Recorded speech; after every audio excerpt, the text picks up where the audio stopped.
안녕하십니까, 여러분의 히어로 민성입니다. 오늘 시간은 지방흡입의 부작용입니다. 자연경과를 부작용으로 오해하시는 분들이 있어서 자연경과 그리고 부작용, 이렇게 두 가지로 일단 나눠서 설명을 먼저 드릴게요. 자연경과는 멍붓기, 뭉침, 감각 이상, 이렇게 세 가지를 자연경과라고 설명을 드릴 수 있어요. 당시에는 좀 걱정이 많으시겠지만 시간이 지나면 다 해결되니까 크게 걱정 안 하셔도 되는 부분입니다. 자연경과 중에 대표적인 것이 뭉침, 바이오 본드라고 얘기를 하는데, 몸에 어떤 상처가 났을 때 회복하려고 피브린이라는 물질이 나와서 뭉쳐져 있다가 자연적으로 이제 회복이 되면 말랑말랑해지면서 다시 원래대로 돌아가는데, 그런 부분을 이게 부작용이 아닌지 되게 걱정을 많이 하시는데 99% 이상은 다 없어지는 거라고 생각하시면 돼요. 그 다음에 또 자연경과 중에 하나가 멍이랑 붓기인데, 이게 회복하는 과정에서 몸이 좀 붓는 현상이 있죠. 그게 이제 시간이 지나면 이제 회복을 하면서 붓기는 다 빠지게 마련인데, 멍붓기는 보통 2, 3주에서 길게 가면 한 달 정도 없어지는 거니까 자연경과라고 생각하시면 돼요. 그리고 감각 이상이라든지 남의 같고 이런 것도 일시적인 거라고 생각하시면 돼요. 나중에는 다 회복이 되니까. 부작용은 세 가지로 나눠볼게요. 첫 번째, 숙련도에 따라서 생기는 부작용인데요. 울퉁불퉁함, 비대칭, 혈종, 장액종 같은 수술하는 분의 숙련도 차이에 생기는 부작용을 할 수 있고요. 비대칭이 누구나 다 있어서 허벅지 사이즈 같은 경우에는 한 1cm 미만의 비대칭은 누구나 다 갖고 있는 건데, 이게 2cm 정도 차이가 나면 남들이 봤을 때도 약간 비대칭이 생기거든요. 수술해서 2cm 이상 차이 나는 경우가 거의 없어요. 지방량을 카운트하면서 흡입을 하기 때문에 양쪽을 거의 비슷하게 맞추거든요. 비대칭이 심하게 결과가 나오게끔 수술을 하지는 않는데, 그 정도는 누구나 다 가지고 있는 거기 때문에 걱정 안 하셔도 된다고 그렇게 설명을 드려요. 두 번째는 이제 숙련도가 좀 떨어지는 경우에 보통은 이제 지방층에 있는 지방만 캐뉼라로 이제 지방을 흡입을 해야 되는데, 지방층 밑에 근육이 있어요.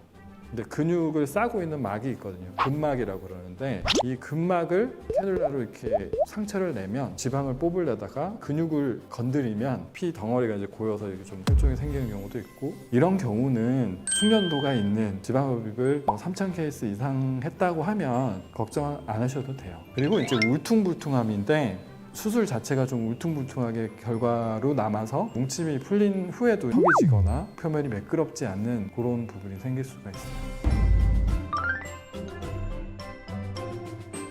두 번째, 환자 상태에 따라서 생길 수 있는 부작용인데, 감염인데 예방적 항생제라 그래갖고 수술하고 나서 이제 감염이 생길 수 있을까봐 예방적으로 이제 항생제 쓰거든요. 주사 항생제가 들어가고 먹는 항생제를 또 처방전을 드려서 수술 후에 약을 먹으라고 하고 있으니까 감염 부분은 그렇게 해서 이제 예방을 하려고 하고 있고, 피부 처짐은 개인마다 피부 탄력이 좀 다르기 때문에 탄력도를 고려해서 지방 흡입을 해야 되는데, 피부 가깝게 이제 흡입을 하다 보면은 잔주름도 많이 생길 수 있고, 피부 탄력이 없으신 분들을 얇게 빼다 보면은 피부가 좀 늘어져 보이는, 그래서 지방 흡입을 탄력도에 따라서 좀 고려해서 처짐이 없게끔만 흡입을 해주면 원래 있던 처짐은 개선이 된다고 생각하시면 돼요.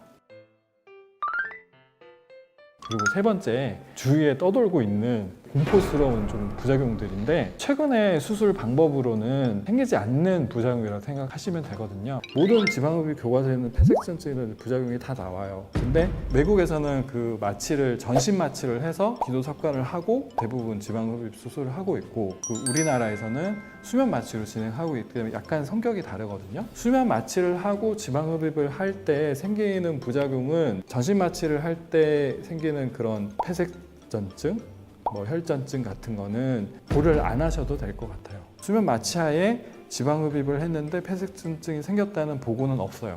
저희가 지방흡입을 할 때 지방에도 모세혈관들이 다 들어가 있거든요. 지방층에다가 투마슨트 용액이라는 걸 쭉 넣어요. 에피네프린이라는 이제 혈관을 수축시키는 약물이 있기 때문에 지방에 있는 모세혈관들은 다 이렇게 좀 수축되어서 흡입하는 동안 피가 안 나게끔 해놓고서 수술을 하기 때문에, 투마슨트 용액을 골고루 잘 넣었다면 수술할 때는 출혈 자체가 큰 문제는 안 되고요. 복부천공은 피부 밑에 지방, 지방 밑에 근육, 근육 밑에 복막이 싸고 있고, 그 안이 이제 내부 장기들이 들어가 있어요. 캐뉼라가 지방을 뚫고 근육을 뚫고 복막을 뚫고 내부 장기를 다치게 하는 걸 이제 복부 천공이라 그러죠. 이 캐놀라가 좀 뭉툭하기도 하고 이렇게 근육도 뚫고 이렇게 가기 자체가 좀 힘든 상황이긴 한데 어쨌든 그런 부분도 예방하기 위해서 수술할 때는 약간 이제 허리를 약간 이렇게 좀 구부려서 배가 좀 이렇게 나오는 형태에서 지방층에서만 왔다 갔다 이제 수술을 하고 있어서 뭐 이거는 3차 케이스 아니라 조금만 이제 지방흡입을 하셨으면은 안 생기는 부작용이라고 생각하시면 돼요. 쇼크는 출혈이 좀 심하게 난 경우에 혈액 손실이 생겨서 혈압이 떨어져서 쇼크가 올 수도 있겠죠. 수술 전에 혈액 검사를 통해서 이제 본인의 이제 빈혈 수치, 그러니까 혈색소 수치를 다 확인할 수 있거든요. 출혈 자체가 근육을 찌르거나 숙련도가 떨어지는 경우에 생기는 부작용이니까 경험이 있으신 분들한테 수술을 하게 되면 크게 걱정 안 하셔도 될 것 같고, 요 네 가지 부작용들은 최근 15년간은 보고가 되지 않았던 아예 생각을 안 하셔도 됩니다. 오늘 부작용에 대해서 알아봤는데요. 인터넷에서 떠돌아다니는 괴담에 너무 무서워하지 마시고 오늘 정확하게 팩트 체크 해드렸으니까 정확한 내용만 기억해 주시면 좋을 것 같고요. 궁금하신 내용은 댓글에다가 남겨주시면 제가 또 궁금증을 해결해 드리도록 할게요. 좋아요, 구독 눌러주세요. 안녕.